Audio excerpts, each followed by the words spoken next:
बिस्मिल्लाहिर्रहमानिर्रहीम अस्सलाम वालेकुम।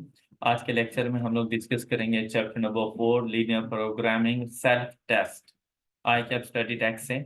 उसमें देखें, अगर हमारे पास क्वेश्चन नंबर 4.1 में अगर फर्स्ट पॉइंट को देखें तो हमारे पास है एन एम्प्लॉयर रिक्रूट्स एक्सपीरियंस्ड। अब उसने खुद बता दिया है कि आपने एक्सपीरियंस्ड वर्कर्स को एक्स कहना है और फ्रेश वर्कर्स को y for his firm under the condition that. अब कंडीशन उसमें क्या है कि he can not employ more than 9 people, चाहे वो फ्रेश हैं या एक्सपीरियंस्ड हैं। टोटल उसके पास जो नंबर ऑफ एम्प्लॉयज हैं वो 9 से ज्यादा नहीं होने चाहिए। तो इसके लिए हमारे पास कंडीशन क्या बनेगी? x plus y less than equal to 9, और साथ में कि ये हमारे पास नेगेटिव टर्म्स में नहीं हो सकते, x and y greater than equal to 0। ये बात क्लियर? अच्छा, फिर कहते हैं on the average an experienced person does 5 units of work. अब एक्सपीरियंस्ड को x ही कहना है आपने, लेकिन एक एक्सपीरियंस्ड पर्सन 5 यूनिट्स काम करता है, जबकि एक fresh recruits does 3 units of work daily and the employer has to maintain an output of at least 30 units। तो उसने कम से कम 30 यूनिट्स हर हाल में बनाने हैं। 30 से ज्यादा बनाने हैं, 30 से कम नहीं बनाने। तो इसके लिए हमारे पास बनेगा 5x प्लस 3y एटलीस्ट का वर्ड हो तो ग्रेटर देन इक्वल टू 30। अब यहां पर देखें, आपके पास इस कंडीशन के साथ चार्ली, इस 3 और 4 को आपने स्किप कर देना है और आप आ गए 4.2 पर। ऑलराइट, अब यहां पे देखें 4.2 कहते हैं x plus y less than equal to 9। अच्छा, ऐसे ही क्वेश्चंस आपको आपके एग्जाम्स में मिल जाएंगे कि कोई कॉन्स्टेंट्स बने होंगे तो उसका ग्राफ आ जाएगा, ग्राफ में से कॉन्स्टेंट्स बनाने होंगे, शेडेड एरिया फिजिबल रीजन को आइडेंटिफाई करना होगा। तो यहां पर देखें, लेस देन के साइन से हमें पता चल गया कि शेडेड एरिया कौन सी साइड पर होना चाहिए, टूवर्ड्स ओरिजिन। ऑलराइट, अच्छा अब यहां पर देखें ना आप बी ऑप्शन में, तो ये अवे फ्रॉम द ओरिजिन है। अगर यहाँ पे ग्रेटर देन इक्वल टू का साइन होता तो ये वाला आंसर ठीक था। और यहां पर देखिए शेडेड एरिया ही नहीं है, ये बेसिकली इक्विलिटी को डिनोट करता है। अगर शेडेड एरिया नहीं है तो equality, away from the origin तो greater than equal to, and towards origin less than equal to. अच्छा, अब यहां पर दूसरी चीज, भाई आपको ऐसा हो सकता है कि लेस देन के साइन के साथ ही हो, मतलब मैं डी पे नन ऑफ दीज ना लिखूं और यहां पर मैं आपको एक ग्राफ बनाकर दे दूं, इस बिल्कुल सेम सेम ग्राफ आपको शो हो, अच्छा फिजिबल रीजन भी इसका टूवर्ड्स ओरिजिन हो, लेकिन मैंने यहाँ पे वैल्यूज कुछ यूं लिखी हुई हो, तो आप लोगों ने सिर्फ शेडेड एरिया नहीं देखना, आपने वैल्यूज और उस ग्राफ को भी जरूर देखना है। अब अगर आप लोग देखें ना, मैंने क्यों सिर्फ इनइक्वलिटीज के साइन को देखा, क्योंकि हर ग्राफ पे मेरी नजर पड़ गई थी कि 9 वैल्यूज लिखी हुई हैं, और यहां से भी मैंने देख लिया कि x को 0 करूं तो y 9, y को 0 करूं तो x 9, x and y intercept 9 होने चाहिए, 9 एंड 5 नहीं, तो हम इसको नहीं टिक करेंगे फिर। क्लियर? मतलब आप लोगों ने सिर्फ शेडेड एरिया के ऊपर फोकस नहीं करना, आपने शेडेड एरिया के साथ साथ उसकी वैल्यूज को भी देखना है कि क्या ग्राफ की लाइन ठीक से ड्रॉ की गई है। तो यहां पर हमारा करेक्ट आंसर बनेगा ऑप्शन ए। यहां पर देखो, उसने बाकी कंडीशन नहीं बताई कि x and y greater than equal to 0। अगर बता दे तो हम लोग फर्स्ट क्वाड्रेंट में हैं। अभी के लिए वो सिर्फ एक जर्नल इसका क्वेश्चन है कि भाई अगर ऐसा है तो क्या कंडीशन बनेगी, तो ऑप्शन ए आएगा। नन ऑफ दिस पे नहीं जाना। इधर उसने मना भी तो नहीं किया आपको, तो हमें तो पता ही नहीं है कि एक्स एंड वाई है क्या। हो सकता है ये जस्ट वैल्यूज हो। ओके, नेक्स्ट देखिए हमारे पास, कहते हैं ये ग्राफ है ग्रेटर देन इक्वल टू 30। अच्छा, इसको इजीली आइडेंटिफाई किया जा सकता था, कि भाई ये नहीं हो सकता, इक्वलिटी के लिए शेडेड एरिया ही नहीं है, ये नहीं करेंगे, ग्रेटर देन का साइन है, और ये लेस देन आर। बेटे यहाँ पे टिक करने का मतलब कि ये पूरी लाइन के साथ ऐसा ही है। ओके, ये मत समझिएगा कि सिर्फ ये वाला एरिया शेडेड है, नहीं, इससे मतलब ये है कि ये पूरी लाइन नीचे को की तरफ आपके पास आ रही है। तो यहां पर देखें ये लेस देन इक्वल टू के लिए था, और अगर इसे देखें तो ये ग्रेटर देन इक्वल टू के लिए, लेकिन साथ में वैल्यूज को चेक कीजिएगा शेडेड एरिया के हवाले से सी पॉइंट। लेकिन यहां पे देखें एक्स को 0 करूं तो वाई की वैल्यू 10, तो ये क्या ये 10 है? अच्छा, अगर y को 0 करूं तो x की वैल्यू क्या ये 6 है? Option C. क्लियर हो गई बात? नेक्स्ट देखें 4.4। देखिए भाई आपके पास आ रहा है ये y less than equal to 1/2 of x। Alright, अच्छा आप अगर यहां पे देखो, आप लोग पढ़ चुके हो कि भाई हम लोगों ने इक्वेशंस में पढ़ा था y is equal to M X plus C, क्या पढ़ा था? और हमने कहा था कि x का कोफिशिएंट आपके पास स्लोप की वैल्यू होता है, क्या ये पढ़ा था आप लोगों ने? अच्छा फिर देखें बेटा, इसके साथ कोई कांस्टेंट नहीं है, तो मतलब c की क्या वैल्यू है फिर इधर? 0 है, इसलिए उसने नहीं बताई। और अगर ये c की वैल्यू हमें क्या इस इक्वेशन में डिनोट करती है? y इंटरसेप्ट, एम आई राइट? तो बेटा अगर y इंटरसेप्ट 0 है, it means that point of origin को टच कर रही है ये। अब पॉइंट ऑफ ओरिजिन से आगे किस तरफ जा रही है? तो स्लोप से सोचा जा सकता था कि हमने देखा कि देखें स्लोप चाहे हाफ ही क्यों नहीं है, पॉजिटिव है या नेगेटिव है, पॉजिटिव है या नेगेटिव है?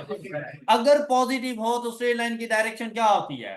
अपवर्ड। लेकिन पॉइंट ऑफ ओरिजिन से गुजर के, क्योंकि सी की वैल्यू 0 थी। ऑलराइट, अब देखें ये वाली नहीं हो सकती, क्योंकि इसमें स्लोप की वैल्यू हमारे पास क्या होती है? 0। इसको तो मुझे सोचने की जरूरत ही नहीं थी, जबकि मुझे तो हाफ स्लोप की वैल्यू चाहिए थी। अच्छा, ये सी पॉइंट भी मेरे पास नहीं हो सकता, क्यों? क्योंकि डाउनवर्ड मूव कर रही है, और डाउनवर्ड इक्वेशन में जो स्लोप की वैल्यू होती है वो नेगेटिव होती है, जबकि मेरे पास पॉजिटिव है। अब आ गए बी और डी पॉइंट की तरफ, इन दोनों में स्लोप की वैल्यू पॉजिटिव है। अब हमने ये देखना है कि भाई इसमें से शेडेड एरिया, तो साइन कौन सा यूज हो रहा है? Less than. तो मैंने आपको कहा था कि लेस देन का साइन होगा तो टूवर्ड्स एक्स एक्सिस। अब यहां पे ओरिजिन को नहीं डिफाइन कर सकते, towards x axis less than equal to, and towards y axis greater than equal to के लिए होता है। तो अब इधर हम लोगों ने किसको टिक करना है? ओके, नेक्स्ट जी आपको एक क्वेश्चन गिवन, और आपसे कहते हैं the common region shaded part shown the diagram refers to. अब कॉन्स्ट्रेंट्स हम लोगों ने बनाने हैं। अच्छा मजे की बात यह है कि कॉन्स्ट्रेंट बेसिकली उसने बना के दे दी हैं, लेकिन वो सारे कॉन्स्ट्रेंट्स इक्वलिटी के साइन के साथ हैं। हमने ये बताना है इसके साथ साइन कौन से यूज। ऑलराइट, तो सबसे पहले देखें ये लाइन 1 है आपके पास, 1 बाय 1 आपने देखना था। ये लाइन 1, लाइन 1 को अगर आप लोग देखो तो अवे फ्रॉम द ओरिजिन, तो बेटा इसके साथ ग्रेटर देन इक्वल टू का साइन आ जाएगा। ऑलराइट, फिर लाइन 2, अगर लाइन 2 के शेडेड एरिया को देखो तो टूवर्ड्स द ओरिजिन, तो इसके साथ लेस देन इक्वल टू का साइन आ जाना था। फिर आप आ जाए लाइन 3, तो लाइन 3 को अगर आप लोग देखें तो ये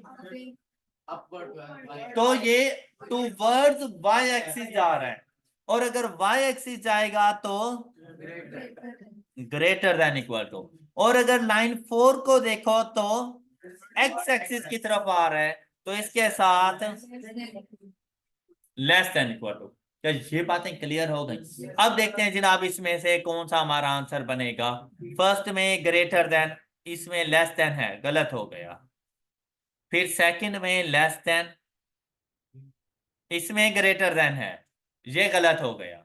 ओके, अब इधर आए, यहां पे ग्रेटर देन का साइन, लेस देन का sign, x and y greater than equal to 0, B. तो बहुत ज्यादा जल्दबाजी नहीं करनी, सुकून से क्वेश्चन को देखकर फिर जा, क्योंकि ये फिर मुफ्त के 2 नंबर होते हैं और आपकी थोड़ी सी जल्दी की वजह से वो 2 नंबर जाए हो जाते हैं। राइट, हमेशा अपने आप को 100% पे रखना है। अच्छा यहां पे देखें, the region indicated by the shading in the graph is expressed by the inequalities। अच्छा inequalities तो हम बता देंगे, ये देखें, ये वाली जो लाइन है ना, इसके साथ inequalities कौन सी आ जाएंगी, और इस लाइन के साथ ये हम बता देंगे। लेकिन अगर यहां पे पूछा जाता द फिजिबल सॉल्यूशन इज, तो हम कहते हैं नॉट पॉसिबल, क्योंकि फिजिबल सॉल्यूशन होता है तमाम कॉन्स्ट्रेंट्स का कॉमन शेडेड एरिया, तो इनका तो कुछ कॉमन है ही नहीं, तो इसका फिजिबल सॉल्यूशन नहीं। जब फिजिबल सॉल्यूशन नहीं है तो ऑप्टिमल सॉल्यूशन भी फाइंड नहीं हो सकता, तो सॉल्यूशन नॉट पॉसिबल। ऑलराइट, लेकिन इसने कहा था कि भाई इनइक्वालिटीज बताएं, तो इनइक्वालिटीज हम लोग क्या बता देंगे। अब आपने देखना है कि फर्स्ट ग्राफ में मुझे ऐसी लाइन चाहिए जिसमें 2x एंड y इंटरसेप्ट आने चाहिए, और सेकंड में मेरे पास 4x एंड y इंटरसेप्ट आने चाहिए। अच्छा एक के साथ लेस देन का साइन है, दूसरे के साथ ग्रेटर देन का साइन है। अच्छा यहां पे जरा गौर कीजिएगा, दोनों के साथ लेस देन का साइन, मैंने इसको कैंसिल कर दिया। यहां पे गौर करें, दोनों के साथ, मैंने इसको कैंसिल कर दिया। यहां पे गौर करें, एक के साथ लेस देन, दूसरे के साथ सिर्फ ग्रेटर, नहीं आता सिर्फ ग्रेटर देन। ओके, इसको भी कैंसिल कर दिया, the one and only option B, sorry A. All right,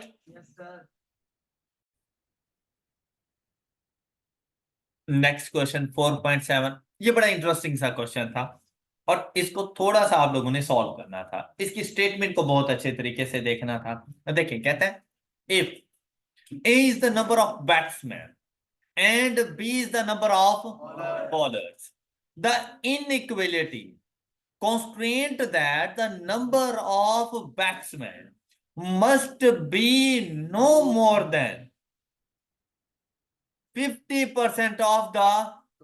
अच्छा यहां पे आके बच्चे पता है क्या मिस्टेक करते हैं, उसने पहला क्या कहा, नंबर ऑफ, तो नंबर ऑफ बैट्समैन को हम किससे डिनोट कर रहे हैं, बच्चे यहाँ पे ए ही लिखते हैं।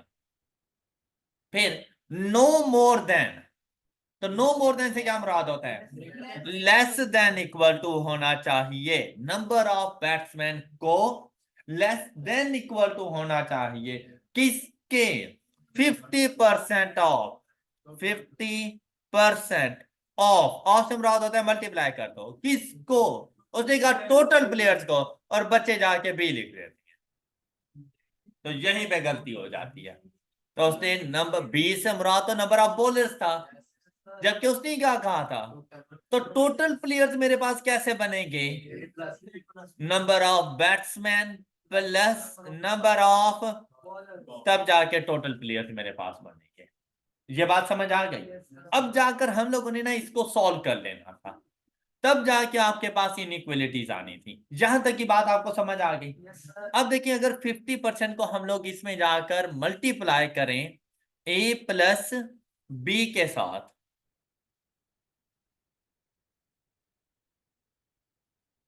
तो आपके पास आंसर कुछ इस तरह से बनेगा, A less than equal to 0.5 A plus 0.5 B. क्या ये बात क्लियर है आपको?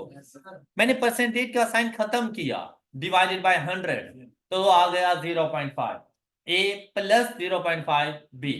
अब ये 0.5 ए मैं इस साइड पर लेकर आऊंगा, ऑलराइट, तो ये बन जाएगा मेरे पास A minus 0.5 A less than equal to 0.5, और ये ए में से माइनस कर दो 0.5 है, 0.5 ए। अब बेसिकली अगर मैं ये आके डायरेक्ट लिख देता ना, तो बच्चे ये समझते हैं शायद ये वाला ए तो इधर आ गया, ये कहाँ चला गया है। तो अब 1 में से हाफ माइनस करूं तो बाकी हाफ रह जाएगा। Clear? Less than equal to, तो दोनों साइड पे 0.5 0.5 आपस में कैंसिल, तो इनइक्वलिटीज क्या आ जाएगी, A is less than equal to, ये आंसर है। क्लियर? Any issue? अब ये आप अपने पास जरा रिकॉर्ड कर लें। A firm manufactures two products. अच्छा, जैसे ही क्वेश्चन आपके पास आए ना, क्वेश्चन तो हम लोगों ने पढ़ना ही है, लेकिन उससे पहले उसके ऑप्शन देख लिया करो कि यार ऑप्शन में क्या कुछ है, मतलब मैंने बताना क्या है।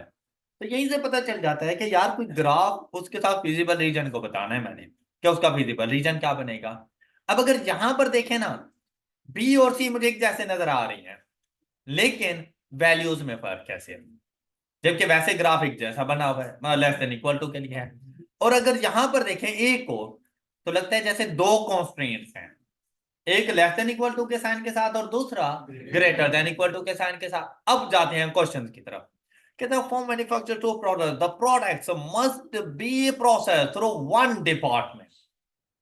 जब उसने कहा कि थ्रू वन डिपार्टमेंट, तो इसका तो पता ही कट गया ना कि भाई एक ही कॉन्स्टेंट बनना चाहिए, फिर दो तो नहीं बनने चाहिए हमारे पास।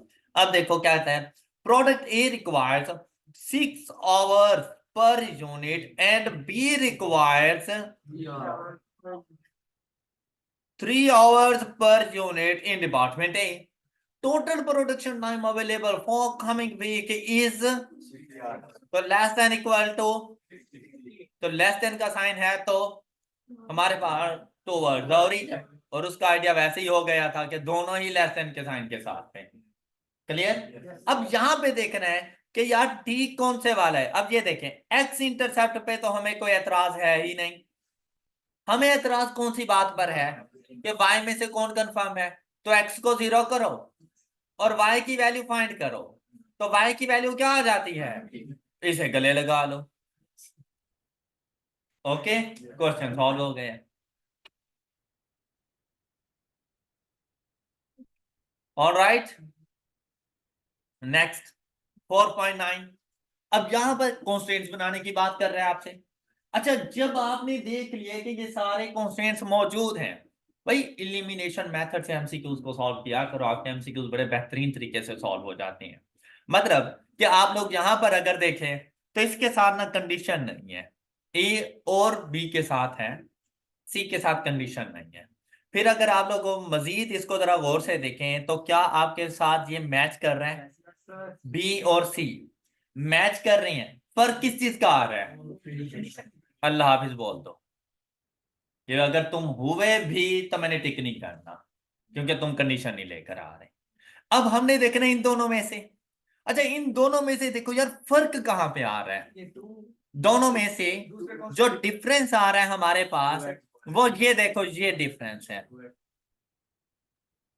अच्छा, बाकी सारी सिचुएशन सेम है, मतलब फौरन से देखा जा सकता है कि कौन से वाला ठीक है।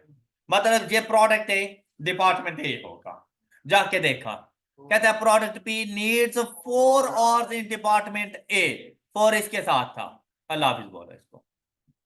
अच्छा, चेक जरूर करना है, क्योंकि नन ऑफ दीज को तो नहीं गले लगाना। ऐसा हो सकता है कि इसमें भी कोई ऐसा एरर हो जो अभी तक हमें पता ना चला हो, तो हम लोग जाएंगे, इसको देखेंगे। कहता है P and Q which must pass through the same process in department C and B having weekly production capacity of, ये मैच कर गई, दोनों के साथ लेस देन इक्वल टू के sign. Product P needs 4 hours in department A, ये 4 मौजूद है। 2 आवर्स इन डिपार्टमेंट बी, 2 मौजूद है।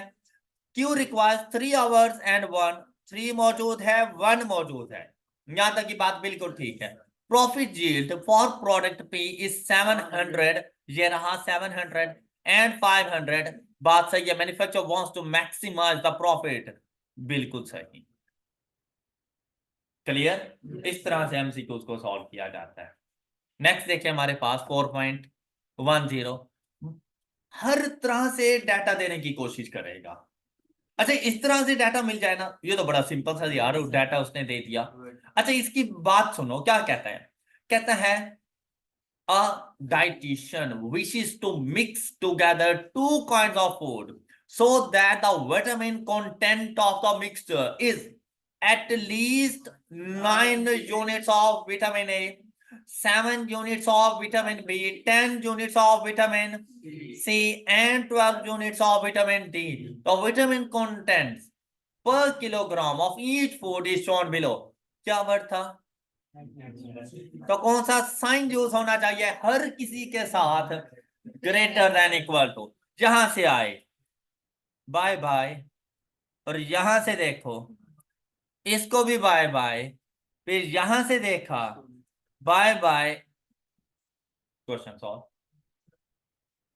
ओके, इतना सा काम है जो आप लोगों ने, ये स्मार्ट वर्किंग है, एमसीक्यूज को सॉल्व करने का मेथड। अब आप मुझे बताओ, क्या लीनियर प्रोग्रामिंग को जानना इन क्वेश्चन के लिए बहुत जरूरी था क्या? ये थोड़ी सी आपकी स्मार्ट वर्किंग से आपके क्वेश्चन सॉल्व हो रहे हैं। अच्छा, अब देखते हैं कि इसका करेक्ट आंसर बनता क्या था। अब इसके लिए अगर आप देखें ना, तो बेटा विटामिन ए यहां पे मौजूद है, और इसकी जो मैक्स कहते हैं एटलीस्ट कितना होना चाहिए, 9, बी 7, सी 10 और डी। तो आपके पास ये एक्स और ये बात, बेसिकली ट्विस्ट पता है क्या था, कि जिस चीज को हम हॉरिजॉन्टल लिखते थे इसने वर्टिकल लिख दिया, सिर्फ इतना ट्विस्ट था बस। तो इसके लिए कॉन्स्टेंट्स आपके पास बनेंगे 2x plus y greater than equal to 9, x plus y greater than equal to 7, x plus 2y greater than equal to 10, and 2x plus greater than equal to 12, x and y greater than equal to 0। Alright, ये इसका correct answer. अगर none of these ना होता तो ये होता। Clear? ये अपने पास लिख लो कि इसका आंसर ये है। नेक्स्ट क्वेश्चन हमारे पास है। अब यहां पर अगर आप लोग देखें, क्वेश्चन को देखते ही नजर पड़ी ऑप्शन में कॉन्स्टेंट पूछ रहा है, और अगर यहां पर देखो जो फिजिबल रीजन है वो अवे फ्रॉम द ओरिजिन है हर किसी के लिए, तो हर कॉन्स्टेंट के साथ ग्रेटर देन इक्वल टू का साइन लग जाएगा। तो जैसे ही ऑप्शंस के पास गए लेस देन, भाई इसको वापसी देखने की जरूरत ही नहीं है, और जैसे ही इसके पास आए none of these, question solve हो गया हमारा। अब अगर आप ऐसे क्वेश्चन पे भी 3-4 मिनट लगा देते हैं, ये आपका कसूर। अब आपने ये अपनी गलती कर दी है भाई, ये तो आपको मुफ्त में 2 नंबर दे के आगे भेज रहा था, और अब इसका करेक्ट आंसर क्या बनना था, इन सब के साथ ग्रेटर देन इक्वल टू की इनइक्वालिटी। अगर सबके साथ ग्रेटर देन इक्वल टू होता तो हम उसको टिक कर देते, और एंड पे क्योंकि फर्स्ट क्वाड्रेंट था, ये इसका करेक्ट आंसर है, ये आप अपने पास रिकॉर्ड कर सकते हैं। Right, next. अब यहां पर देखें, ग्राफ दे रहे हैं, feasible region different different sides पे हैं। अब मैं वैसे ही क्वेश्चन नहीं पढ़ता, मैं वैसे ही देखूं कि यार ये वाला फिजिबल रीजन उस टाइम पे बनेगा जब सबके साथ लेस देन इक्वल टू का साइन, ये वाला फिजिबल रीजन उस टाइम बनेगा जब सबके साथ ग्रेटर देन इक्वल टू का साइन। ऐसे ही है ना, मैंने पूछा greater than greater than greater than less than, इसको भी बाय बाय, इसको भी बाय बाय। ऑलराइट, इससे पूछा, इसने कहा कि भाई 3 कॉन्स्टेंट के साथ ग्रेटर देन और एक के साथ, और कौन सा x plus y less than equal to 6, x intercept 6, y intercept 6, ये रहा, इसके साथ सिर्फ लेस देन का साइन, लेकिन बाकी सबके साथ ये करेक्ट आंसर है। नेक्स्ट।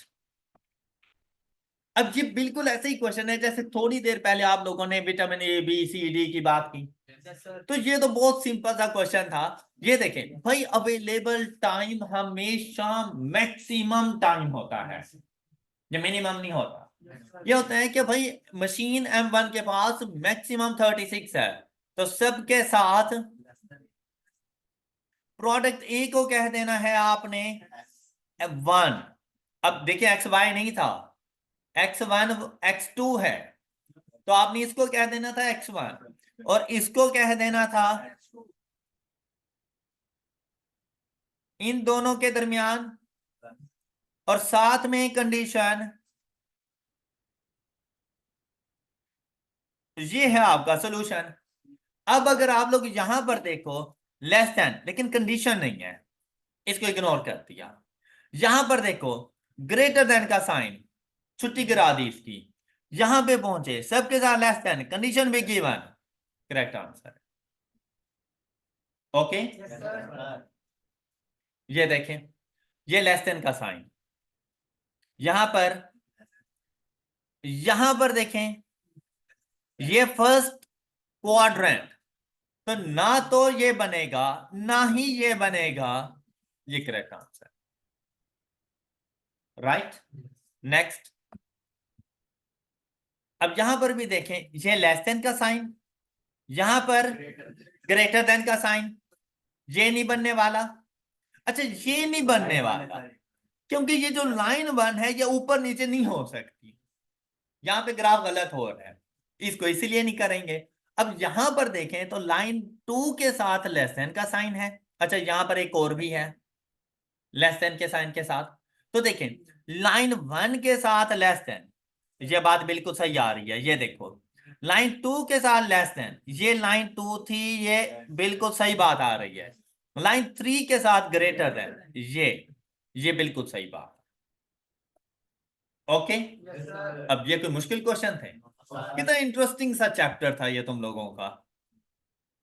नेक्स्ट देखो कहता है situation about data in the form of equation inequalities is manufacturer. अच्छा अब देखो इसमें आपके पास यहां पर देखिए 300 x plus y less than equal to 200 and x plus 2 y less than equal to 320, 2x plus 0.8, ये दोनों ए एंड सी मैच कर रहे हैं लेकिन इनमें सिर्फ कंडीशन का फर्क है, इसको बाय बाय। अच्छा यहां पर अगर आप लोग देखें ना इन दोनों के दरमियान, तो जो आपको डिफरेंस नजर आ रहा है, देखें ये लेस देन इक्वल टू, ये सब कुछ ठीक ठीक आ रहा है, यहां पर देखो ये डिफरेंस है। ओके बाकी सारी बातें बिल्कुल सही सही हैं, लेकिन नन ऑफ दीज का ऑप्शन भी है, क्वेश्चन मुझे सारा ही पढ़ना पड़ेगा।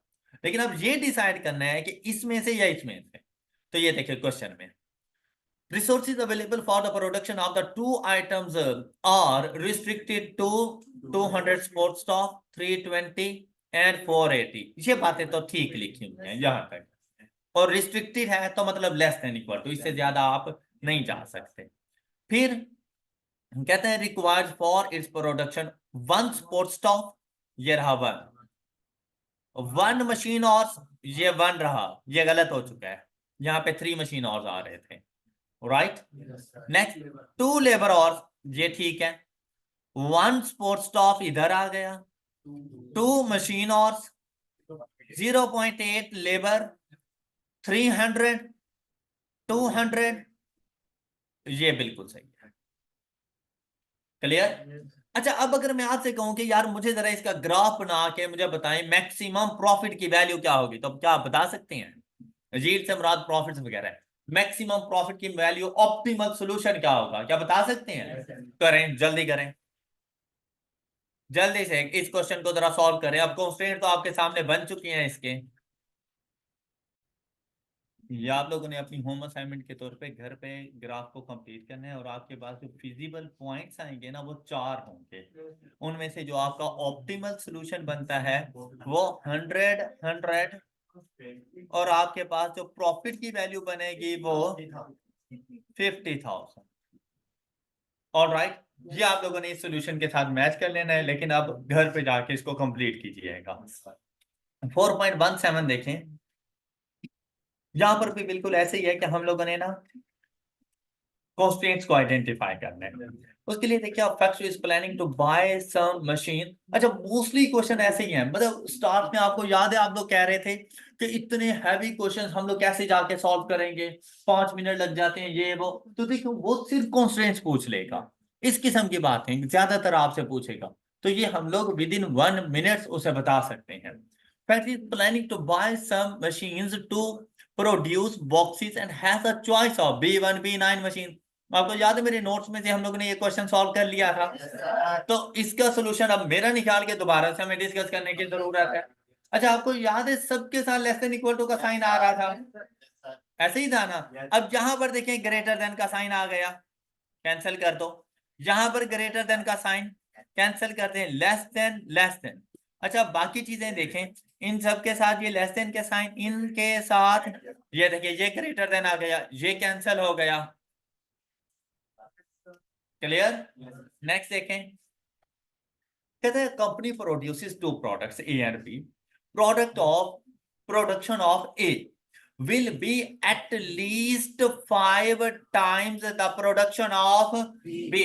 This situation can be expressed as, कहते हैं जो A की प्रोडक्शन है वो कम से कम किसकी 5 times the production of B के बराबर होनी चाहिए, कम से कम। तो एटलीस्ट के लिए शाबाश, ग्रेटर देन इक्वल टू क्या 5 times of production of B. तो हमारे पास देखिए क्या बन जाएगी, ये ऑप्शन आ जाएगा, ठीक। फिर देखें, the manufacturer produces 2 products A and B. Each unit of A requires 3 kilograms of raw material, 2 labor hours, whereas B requires 2 kilograms of raw material and 2 labor hours. Total material available is 200 and the labor hours are 150. This situation can be expressed as, तो देखिए भाई 150 और 200 के साथ less than equal to के sign use होंगे। ये बात क्लियर होगी सब बच्चों को? कौन से साइन? तो इसके साथ क्या है, तो इसको कैंसिल कर दें। फिर यहां पर देखें लेस देन के साइन, जहां पर ग्रेटर देन के साइन, इसको भी कैंसिल कर दें।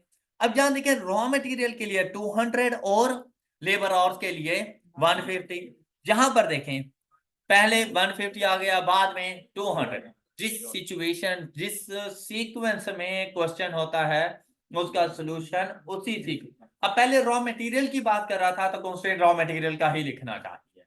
क्लियर? अच्छा, अब यहां पे देखें रॉ मटेरियल के लिए अगर हम बात करें तो 3x या 3a प्लस, अब b के लिए देखें रॉ मटेरियल कितना था 2, तो हम लोग कहते हैं 3a plus 2b less than equal to 200। तो ये देखिए ये मैच कर गया। फिर अगर हम लोग लेबर के लिए बात करें तो 2 and 2, तो 2a plus 2b less than equal to, तो ये मैच कर गया। फिर कहते हैं इनइक्वालिटीज, ये चीज suggest that feasible region will be in first quadrant, which of the following values of x and y does not satisfy the inequality। अच्छा बेटा, इसके लिए कोई और सॉल्यूशन नहीं था, सिंपली वैल्यूज को पुट करना था। और उसने कहा ऐसी वैल्यू बताओ जो हमारी इनइक्वालिटी को सेटिस्फाई ना करे। अब जैसा कि 1 1, अगर मैं यहां पे 1 1 पुट कर दूं तो 2 plus 3 is equal to 5 and 5 is less than 6, तो ये सेटिस्फाई कर गई है। ओके, अब हमने इसको टिक नहीं कर देना क्योंकि हमने बतानी है डज नॉट सेट। 0 and 1 करूं सेटिस्फाई कर जाएगा, 3 आंसर आता है। अगर 3 and 1 करूं 3 2 6 प्लस 3 इज इक्वल टू 9, ये सेटिस्फाई नहीं करता। ओके, तो ये बजाहिर गलत है लेकिन करेक्ट आंसर है। नेक्स्ट, ऐसे क्वेश्चन को आप लोगों ने हमेशा वैल्यूज पुट करके देख लेना है कि वो बात ठीक हो रही है या गलत हो रही है। अब उसने कहा जहां पर बात गलत हो उसको आके ठीक करो। तो यहां पर हमने देखा कि अगर मैं 3 and 1 पुट करता हूं तो ये ग्रेटर देन 6 हो जाता है, तो ये बात गलत है, तो हमने इसको टिक कर दिया। क्लियर? नेक्स्ट देखें, a machines can work for 16 hours per day at most, less than equal to 4 hours to produce 1 unit of product and 8 hours to produce 1 unit of product. This situation information can be expressed, तो 4x या a plus 8b less than equal to 16, तो ये answer आ गया।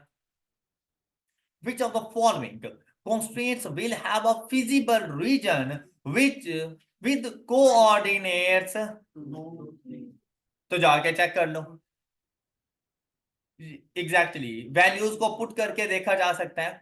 अब यहां पर देखिए हमारे पास कहते हैं which of the following constraints will have a feasible reason with coordinates 2 and 3। अच्छा यहां पे देखिए अगर x को 0 पुट करो तो y की वैल्यू 8 और y को 0 पुट करूं तो x की वैल्यू 4। यहां पर देखें x को 0 पुट करूं तो y की वैल्यू, और अगर y को 0 पुट करूं तो x की वैल्यू।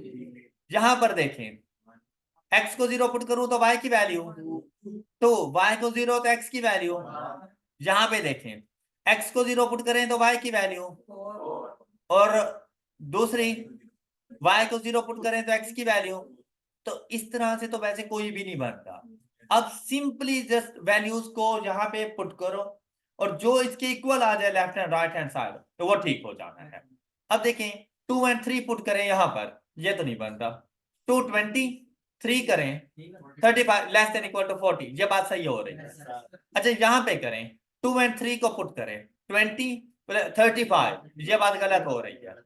जहां पर देखिए 20 and 15 35, बात गलत हो रही है। 2 and 3 पुट किया 20 30, ये बात गलत हो रही है। तो ये ठीक है। Clear?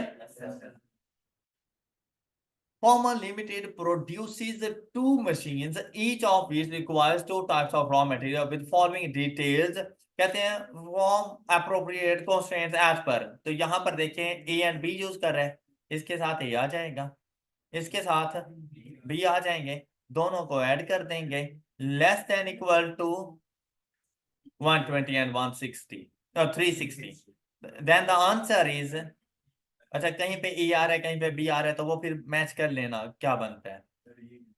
2A plus 3B less than equal to 120 and 4A plus 6B less than equal to 360। All right, यही ठीक है। The maximum number of constraints while solving a business problem using linear programming is, number of constraints कुछ भी हो सकते हैं।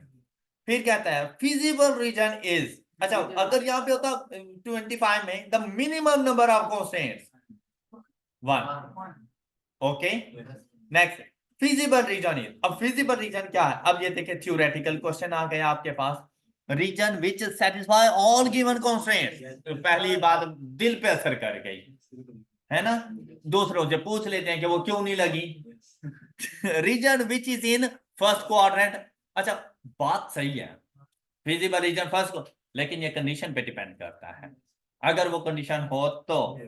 अच्छा फिर देखो region above the last mentioned constraints, नहीं ऐसी तो कोई बात नहीं है। Always below all the constraint in a given corner points theorem states, ये जो हम लोग फिजिबल रीजन के कॉर्नर पॉइंट्स फाइंड करते हैं उसे कहा जाता है corner point theorem. Feasible region के जो कॉर्नर पॉइंट्स हम लोग फाइंड किया करते हैं, जो फिजिबल पॉइंट्स होते हैं, कहते हैं optimal solution is at one of the corners of feasible region. बिल्कुल सही बात है, फिजिबल रीजन के कॉर्नर पॉइंट्स में से ही एक ऑप्टिमल सॉल्यूशन है। फिर कहते हैं optimal solution is with in feasible region, with in feasible region नहीं होता, ओके उनके कॉर्नर पॉइंट्स पर होता है। हम अंदर जाके कोई वैल्यू नहीं फाइंड करते थे, हालांकि वो फिजिबल है लेकिन वो ऑप्टिमल सॉल्यूशन नहीं है। फिर देखें profit is maximum at all corner of the, नहीं बिल्कुल भी नहीं, ऑप्टिमल सॉल्यूशन पे प्रॉफिट मैक्सिमम होगा। फिर क्या कहता है revenue is maximum at all corner, नहीं ये बात भी नहीं, फर्स्ट वाली सही थी। Linear programming model can be used for profit maximization and cost for the following set of inequalities the objective function identify the optimal solution using corner points theorem। तो बेटा इस बात से नहीं परेशान हो जाना using corner point theorem, तो हम लोगों ने corner point theorem से ही linear programming को सॉल्व किया है। ऑल राइट अच्छा अब हम लोगों ने क्या करना है भाई, x एंड y से तो मुराद है कि भाई फर्स्ट क्वाड्रेंट में हमने रहना है। फिर हमारे पास है x plus y less than equal to 8 और ऑब्जेक्टिव फंक्शन है ये, तो ये देखो ये बन गया 8 8 0 8 एंड 8 0 पॉइंट बन गए। यहां पे आके पुट किया, अगर यहां पे x को 8 पुट करें तो 80, y को 8 पुट करें तो 16, तो कौन से पॉइंट पर 8 एंड 0 पर, मैक्सिमम प्रॉफिट बताना था तो 8 एंड 0 पर आ जाएगा। बात क्लियर? नेक्स्ट। अच्छा, अब इसी में अब दो पॉइंट्स हमारे पास आ गए, बात एक जैसी थी। अब इसके लिए अगर देखें, फर्स्ट के लिए देखें x को 0 तो y की वैल्यू, y को 0 तो x की वैल्यू 5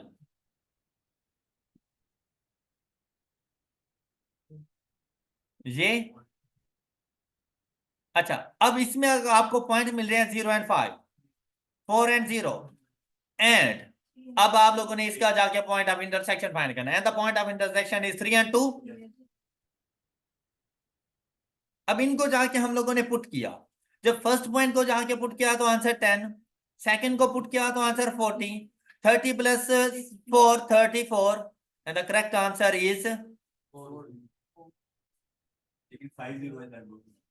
ये लो, इसको 40 कर दो, ऑप्शन बी को 40 कर दो, 4.30 को जाकर ठीक कर लें और ऑप्शन बी को 40 कर दें। ऑल राइट, इतनी सी बात होती है और आप लोग परेशान हो जाती हैं। 4.31। अब यहां पर भी बेटा बिल्कुल सेम सेम एक, बल्कि ये क्वेश्चन रिपीट, ये कॉस्ट में आ गया, इससे पहले प्रॉफिट था, अब कॉस्ट में आ गया। अच्छा, पॉइंट आपके पास वही बन रहे हैं 8008। जब 8 यहां पे पुट किया तो 80, यहां पे पुट किया तो 16। ओके, जब y में 8 पुट किया तो पॉइंट बन जाएगा 0 एंड 8, है ही नहीं। अच्छा, ऊपर वाले में ओके, मैं यही चेक कर रहा था जाग रहे हो या सो रहे हो। 8। अच्छा, ये आपके पास लाइन 3 है। अच्छा, उसके बाद देखें लाइन 1, ये ये लाइन 1, उसके बाद लाइन 2, ये लाइन 2, और इधर वैल्यू है 2। अब क्या कहते हैं, ग्रेटर देन ये वाला एरिया, ग्रेटर देन ये एरिया, लेस देन ये वाला एरिया, और पॉइंट्स बनेंगे। ओके, अब इसमें अगर देखो तो एक पॉइंट तो बन रहा है 1 एंड 2। अच्छा, दूसरा पॉइंट आपके पास बनेगा ये, इसमें x की वैल्यू है हमारे पास 1, तो y की वैल्यू हमारे पास आ जाएगी 7। दूसरा पॉइंट बन रहा है आपके पास ये y की वैल्यू है 2, तो x की वैल्यू आ जाएगी 6। ये आई होप कि आप लोग फाइंड कर लेंगे। अब इनको जाके पुट करें तो 10 1 plus 2 2 is equal to 14, then 10 plus 14 660 plus 4 64, and the answer is all right। अच्छा, इसी तरह से बेटा अब ये वाले क्वेश्चन आपके लिए ज्यादा इजी हैं, मतलब ये छोटे छोटे क्वेश्चन करके ये आपकी तौहीन है अगर हम ये वाले क्वेश्चन करें तो, और वो मैं करना नहीं चाह रहा। 4.33 भी बिल्कुल ऐसा ही था कि आप लोगों ने कॉन्स्टेंट्स वगैरह फाइंड करके दे देने थे, हो जाएगा। 34 कर लेंगे, 35 द फॉलोइंग कॉन्स्टेंट्स।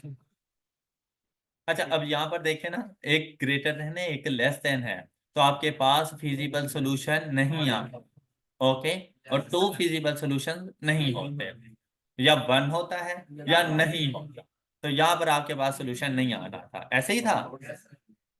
हाँ जी। अच्छा, ये अगर उलट हो जाता कि इसके साथ ग्रेटर देन इक्वल टू और इसके साथ लेस देन इक्वल टू, फिर 1 फिजिबल रीजन आपके पास फिर बनता, फिर जो मिड का एरिया था ना उसका, वो आपके पास फिजिबल रीजन बन जाता।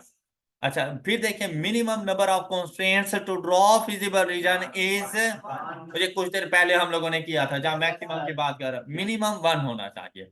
अच्छा, अब बाउंडेड फिजिबल रीजन विल, अच्छा अगर बात करें ना बाउंडेड फिजिबल रीजन की, तो उससे आपको प्रॉफिट की मैक्सिमाइजेशन का भी पता चल सकता है और कॉस्ट की मिनिमाइजेशन का भी पता चल सकता है, दोनों के मुताबिक आप लोग उसको सॉल्व कर सकते हैं। तो यहां पर कहता है have both maximum and minimum value, ये बात बिल्कुल सही है उसकी, क्लियर। लेकिन अगर अनबाउंडेड की बात करें तो बेटा उसमें मैक्सिमम वैल्यू का पता नहीं चल सकता, वहां पर मिनिमम वैल्यू का सिर्फ पता चल सकता है। अगर अनबाउंडेड फिजिबल रीजन है तो आप लोग वहां पर मिनिमम वैल्यू को डिटरमिन कर सकते हैं, मैक्सिमम वैल्यू का क्या नहीं होता, क्योंकि अनबाउंडेड है, काफी सारे पॉइंट्स हमारे पास मौजूद हो सकते हैं। क्लियर? कहते हैं y less than equal to x will have a feasible region, y less than equal to x। बेटा अभी ये बात आप लोगों को बताई थी, ये बिल्कुल ऐसे ही है जैसे ये। अब यहां पर बात क्या कर, अब एक लम्हे के लिए भूल जाओ कि इधर इनइक्वलिटी है। अब ये देखो जैसे इसके साथ इक्वल टू का साइन है, साथ में कांस्टेंट नहीं है तो मतलब ये जीरो है। जीरो है तो पॉइंट ऑफ ओरिजिन से आ रहा है, उसमें हमारे पास जो y इंटरसेप्ट है वो जीरो, तो पॉइंट ऑफ ओरिजिन से आ रहा है। और यहां पर देखो तो आपके साथ ये लिखा हुआ है उसने, तो स्लोप की वैल्यू क्या बनेगी आपके पास, वन। वन बनेगी तो ये इस तरफ को जाएगा यूं। ऑलराइट, अब देखो इसके साथ साइन कौन सा आ रहा है, लेस देन इक्वल टू है तो टूवर्ड्स एक्स एक्सिस, लेकिन इक्वलिटी भी है, मतलब ये लाइन खुद भी शामिल है, और टूवर्ड्स एक्स एक्सिस वाला एरिया आपके पास शेडेड एरिया फिजिबल रीजन बनेगा। अब इसकी बात सुने, कहते हैं above y axis only, y axis से अबाउ की तो कोई बात ही नहीं है यहां पर। फिर क्या कहता है, बिलो वाई एक्सिस ओनली, नहीं बिलो वाई एक्सिस तो काफी सारा एरिया हमारे पास आ जाएगा, फर्स्ट क्वाड्रेंट सारा आ जाएगा हमारे पास। फिर कहता है above x axis only, above axis से बिल्कुल ये बात सही है, लेकिन सारा एरिया नहीं लेना, क्या बिलो और on the line y is equal to, ये वो लाइन है y is equal to x, इसकी बिलो और ऑन द लाइन, ये पॉइंट बिल्कुल ठीक है विजिबल रीजन के। ऑलराइट, एंड इसी के साथ ही बेटा आप लोगों का चैप्टर नंबर 4 कंप्लीट हुआ। इंशाल्लाह नेक्स्ट लेक्चर में न्यू चैप्टर की डिस्कशन करेंगे। दैट्स ऑल फॉर टुडे, अपना ख्याल रखिएगा, अल्लाह हाफिज।